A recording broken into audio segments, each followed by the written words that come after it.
Hello viewers, কেমন আছেন সবাই? আপনাদের মাঝে সুন্দর একটা কফি হাউসের ভিডিও নিয়ে আসলাম।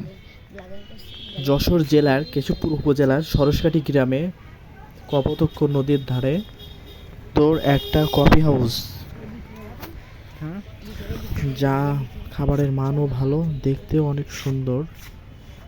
অনেকটা বরিশালের বাড়ির মতন করছে তারা, 2 তলা। এবং কফি হাউসের পরিবেশও বেশ আমোদজনক এবং নদীর পাশে বলে আমার কাছে অনেক ভালো লাগে। বন্ধু এবং পরিবারের সাথে বসে সময় কাটানোর একটা আদর্শ জায়গা। ইচ্ছাবিডি কফি হাউস দেখতে সত্যি অসাধারণ। আমি গেছিলাম দুপুরের দিকে।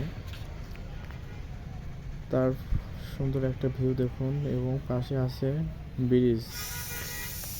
ব্রিজটা আপনার যশোর আর সাতক্ষীরা জেলার সাথে মিলিত হয়েছে মধ্যিখানে ওই ব্রিজটা।